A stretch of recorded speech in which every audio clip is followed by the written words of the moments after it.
हे दोस्तों, इमेजिन करो आपको एक बिजनेस स्टार्ट करना है। तो अब आप आइडियाज सोच रहे हो कि एग्जैक्टली मैं क्या बिजनेस करूं। आप बहुत सोचते हो लेकिन आपको कुछ समझ नहीं आता। लेकिन एक दिन ऐसे ही जब आप अपने घर के रास्ते से कहीं जा रहे होते हो तो आप देखते हो कि उधर दो मिठाई की दुकान है। दोनों बहुत चलती है। आप नोटिस करते हो कि वहां हमेशा बहुत भीड़ होती है। इनफैक्ट आप खुद जब भी वहां जाते हो तो आपको काफी टाइम लग जाता है मिठाई लेने में। सो इसी बात से आपको समझ आ जाता है कि अब आपको क्या करना है। आप डिसाइड कर लेते हो कि चलो मैं भी एक मिठाई की दुकान खोलूंगा उधर ही कहीं। नाउ लकीली आप सर्च करते हो तो आपको वहीं पास में एक दुकान रेंट पे मिल जाती है। सो अपॉर्चुनिटी वेस्ट ना जाने देके आप जल्दी जल्दी पैसे जमा करते हो, शायद थोड़ा लोन लेते हो और बड़ी मेहनत मुश्किल से ही सही बट दुकान खोल देते हो। लेकिन खोलने के कुछ टाइम बाद ही आप नोटिस करते हो कि आपके पास बहुत कम ग्राहक आ रहे हैं। इसीलिए फिर आप डिसाइड करते हो कि आप लोगों को थोड़ा नुकसान उठा के ही सही लेकिन दुकान के बाहर भी फ्री टेस्टिंग कराओगे ताकि उनको पता चले कि आपकी मिठाई भी कितनी ग्रेट है। और इसके साथ साथ आप उन्हें ह्यूज डिस्काउंट भी दोगे अपनी मिठाइयों पर। नाउ ये स्ट्रेटजी आपकी काम करने लगती है। आपके यहाँ काफी ग्राहक आना स्टार्ट हो जाते हैं लेकिन इससे आपके प्रॉफिट मार्जिन बहुत कम बचते हैं। और क्योंकि आपकी दुकान ऑलरेडी नई है तो इससे आपको काफी प्रॉब्लम होने लगती है। आपको समझ आ जाता है कि आपका ये आइडिया ज्यादा टाइम तक नहीं चल पाएगा। बट प्रॉब्लम बस इतनी ही नहीं थी।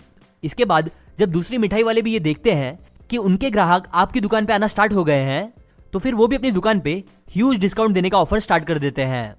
बस फर्क सिर्फ इतना होता है कि क्योंकि वो ऑलरेडी एस्टैब्लिश होते हैं और उनके पास फाइनेंशियल बैकिंग भी ज्यादा होती है इतने साल काम करने की वजह से, इसलिए वो अपना डिस्काउंट आपके बाद भी काफी देर तक चालू रख सकते हैं जिससे आपके ऑलरेडी कम कस्टमर्स वापस और कम होने लगते हैं और फाइनली प्रॉफिट इतना कम हो जाता है कि फिर आपको दुकान बंद करनी पड़ जाती है। अब यहां बताई सिचुएशन में आप फेल हुए बिकॉज आपने एक नॉट सो ग्रेट लेकिन बहुत फेमस बिजनेस स्ट्रेटेजी का यूज करा जिसे इनसाइड प्रोफेसर डब्ल्यू चैन किम और रेनी मोबाग ने पायनियर किया और नाम दिया the red ocean strategy. Red ocean मतलब वो ओशन जहां कंपनीज एक दूसरे से लड़ाई करती है कस्टमर्स के लिए। मतलब खुद ज्यादा से ज्यादा कस्टमर्स को अपना बनाने के लिए वो लड़ते रहते हैं हमेशा और इसी लड़ाई में वो एक दूसरे का बहुत नुकसान करते हैं, बहुत खून बहा देते हैं। इसलिए नाम पड़ा red ocean strategy. Red ocean technical term में देखा जाए तो ये 3 कैरेक्टरिस्टिक्स रखता है। फर्स्ट, जहां पे कई कंपनीज पहले से होती है वहां काम करती है। सेकंड, जहां कंपनीज का एम एक दूसरे को बीट करना होता है।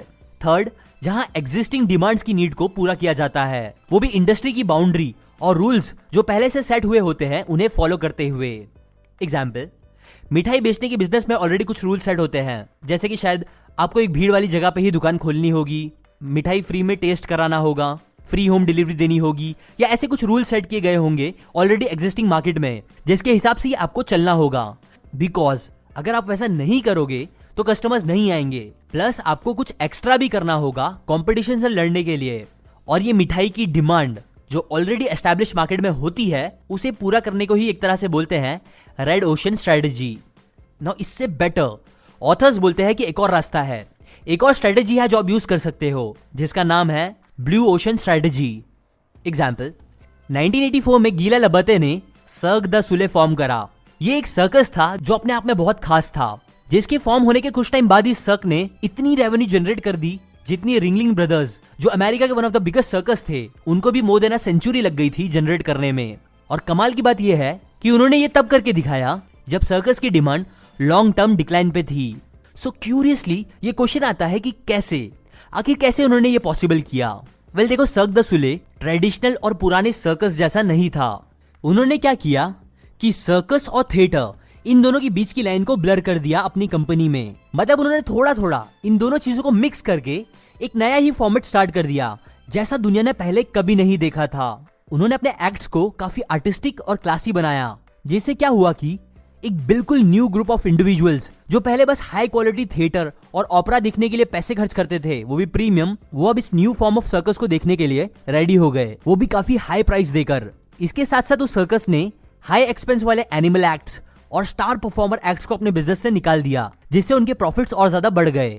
बेसिकली सर्क ने एक नया मार्केट सर्च कर लिया बिना वैल्यू और कॉस्ट इन दोनों चीजों को कम करे। और यही ब्लू ओशन स्ट्रेटेजी रीजन था जो वो इतने सक्सेसफुल हुए, बिकॉज उन्होंने अपने कंपटीशन को एकदम इररेलेवेंट बना दिया।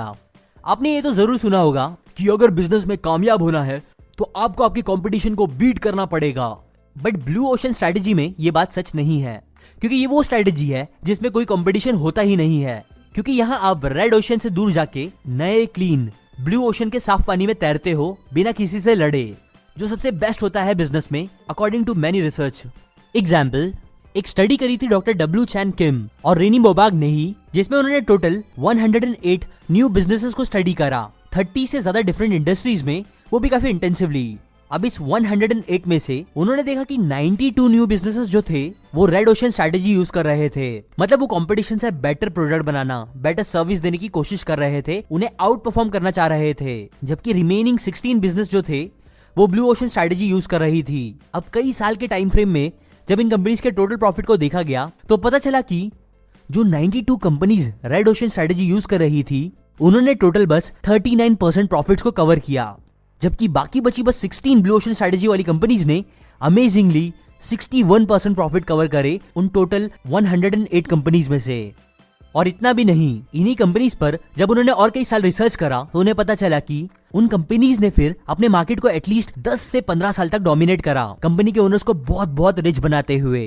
कंक्लूड करने के लिए रेड ओशन के कंपैरिजन से आप ब्लू ओशन के कैरेक्टरिस्टिक्स देखें तो फर्स्ट, ब्लू ओशन में आप न्यू अनटैप्ड मार्केट को क्रिएट करते हो। सेकेंड, जहां आप कंपटीशन को इररिलेवेंट बना देते हो। और लास्ट, थर्ड, जहां आप न्यू डिमांड क्रिएट करते हो और फिर उन्हें कैप्चर करते हो। नाउ इन सब बातों की वजह से ही ब्लू ओशन ज्यादा सक्सेसफुल बेट साबित होती है और इसीलिए ही अब ऑब्वियसली आपको भी ब्लू ओशन स्ट्रेटेजी ही यूज करने चाहिए अपने बिजनेस के लिए।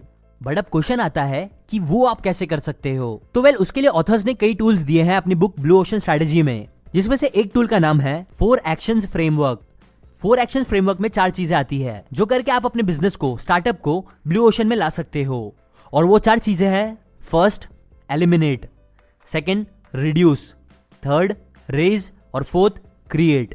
एलिमिनेट मतलब वो कौन सी चीज है जिसपे आप कंपीट कर रहे हो दूसरों से या कंपीट करने का सोच रहे थे, जो अब आपको निकाल देनी चाहिए अपने प्रोडक्ट से ताकि कंपटीशन वाली बात खत्म हो। सेकंड रिड्यूस, मतलब वो कौन सी चीजें हैं जो आप नॉर्मल इंडस्ट्री के स्टैंडर्ड से आपको कम करनी चाहिए स्टैंड आउट होने के लिए। थर्ड रेज, वो कौन से फैक्टर्स हैं जो आप न्यूली क्रिएट कर सकते हो, ऐसे जो पहले कभी नहीं हुए। और फोर्थ क्रिएट, वो कौन से फैक्टर्स हैं जो आप नॉर्मल इंडस्ट्री के स्टैंडर्ड से कई ज्यादा बढ़ा सकते हो जो और कोई नहीं कर रहा। चलो अब इन्हीं चीजों को प्रैक्टिकली एग्जाम्पल से देखते हैं। कुछ साल पहले ही जब मैं पहली बार मैकडॉनल्ड गया था तब वहां के बर्गर्स खाने के बाद सच में सबसे पहले मेरे दिमाग में ये आया कि यार इतने बकवास बर्गर्स इतने महंगे क्यों बिकते हैं, और सेकेंडली लोग इन्हें इतना क्यों खाते हैं। इससे बेटर तो वड़ा पाव होते हैं जो रास्ते पे मिलते हैं, और कोई इंडियन कंपनी इनसे बेटर बर्गर्स बना के इन्हें बीट क्यों नहीं कर रही। वेल आई गेस मेरी तरह ये बात कई लोगों ने सोची होगी। इनफैक्ट कुछ लोग इसी थिंकिंग पे एक्शंस लेके बर्गर की शॉप डाल भी देते हैं, पर मैकडॉनल्ड से टेस्टी बर्गर्स बनाने के बाद भी वो मैकडॉनल्ड और बर्गर किंग जैसी जगहों को बीट नहीं कर पाते, और कई बार तो बहुत बुरी तरीके से फेल भी हो जाते हैं। क्यों? बिकॉज वो ऐसा करके अगेन रेड ओशन में कम्पीट कर रहे होते हैं जहां ऑलरेडी मैकडॉनल्ड का बहुत नाम है। जबकि दूसरी तरफ एक बहुत फेमस कंपनी है बर्लिन में, बर्गर एम्प्ट नाम की, जिन्होंने भी ये सेम चीज सोची, बट वो फेल नहीं हुए बल्कि उन्हें तो सक्सेस मिली। क्यों? क्योंकि उन्होंने इस 4 एक्शंस फ्रेमवर्क का यूज करा कुछ ऐसे। सबसे पहले तो बर्गर एम्प्ट को अगर मैकडॉनल्ड या बर्गर किंग से कंपेयर करे तो उनमें ये डिफरेंसेस थे। फर्स्ट, बर्गर एम्प्ट होममेड बर्गर्स बना के बेचते थे। सेकंड, वो क्वालिटी और मोरल को सबसे ऊपर रखते थे, इवन पैसों से भी ज्यादा। थर्ड, वो लो प्राइस थे। फोर्थ, वो कॉन्सर्ट्स और बैंड्स को भी प्रमोट करते थे, जिससे कि वो एक ट्रेंड सेटर बन गए थे। जबकि दूसरी तरफ मैकडॉनल्ड और बर्गर किंग्स बर्गर्स को मास प्रोड्यूस करती थी, जो वो जल्दी और चीपली बेचते थे, बिकॉज उनके लिए प्रॉफिट ही सबसे इंपॉर्टेंट था। नाउ इन इंपॉर्टेंट कंपैरिजंस को समझते हुए बर्गर एम्प्ट ने 4 फैक्टर्स पे फोकस करा। सबसे पहले उन्होंने ये एलिमिनेट करा कि वो बस एक फूड कंपनी है। सेकंड, उन्होंने क्वालिटी और एटमॉस्फेयर को रेज करा कंपटीशन से कई ज्यादा। फिर रिड्यूस के लिए उन्होंने अपने चेंज को काफी लिमिटेड रखा और मेन स्ट्रीम जाने के बजाय बस कुछ आउटलेट्स पे ही फोकस करा। और लास्ट, उन्होंने एक बहुत ग्रेट एक्सपीरियंस क्रिएट करा कस्टमर्स के लिए, जो मैकडॉनल्ड जैसे बड़े स्टोर्स नहीं कर पा रहे थे। और बस यही 4 चीजें अच्छे से करके उन्होंने अपनी जगह बनाई मार्केट में, जो आप भी कर सकते हो। नाउ एंड करने से पहले wish you all a happy and peaceful Diwali दोस्तों। खुश रहो, सीखते रहो, आगे बढ़ते रहो लाइफ में। और आगे कैसे बढ़ना है समझ नहीं आ रहा, या आपको समझ नहीं आता कि आपको क्या बिजनेस करना चाहिए, कौन सी फील्ड में जाना चाहिए, तो इसके लिए मैंने पैशन का वीडियो कोर्स बनाया है, हंड्रेड्स ऑफ बुक से मिली कई अलग अलग नॉलेज को मिला के, ताकि आपको आपका बेस्ट प्रोफेशन मिल सके, जिसमें आप वर्ल्ड क्लास बन के बहुत सक्सेसफुल बन सको। ये एक छोटा लेकिन बहुत पावरफुल कोर्स है जो मैंने मनी बैक गारंटी के साथ रखा है। मतलब कोर्स पसंद नहीं आता तो पैसे वापस ले लेना, इतना कॉन्फिडेंस है मुझे इस कोर्स पे। सो अगर आपको वो चाहिए तो वो आप seeker.org/passion से जाके ले सकते हो। नाउ आज की book summary blue ocean strategy इस बुक से बनाई गई है। अगर आपको भी ब्लू ओशन वाला बिजनेस क्रिएट करना है तो आपको ये बुक जरूर पढ़नी चाहिए। लाइक करें अगर आपको ये बातें काम की लगी, कमेंट करके बताएं कि मैं और कौन सी बिजनेस बुक पे समरी बनाऊं। शेयर करें इस वीडियो को सभी बिजनेसमैन लोगों के साथ, और सबसे मेन सब्सक्राइब करके बेल आइकन जरूर दबाएं। मैं ऐसी ही बिजनेस बुक की नॉलेज अपने चैनल पर डालता रहता हूँ, जिससे आपको ये नॉलेज मिलती रहे और आप अपनी फील्ड में हमेशा आगे रहो। And finally, thanks for watching.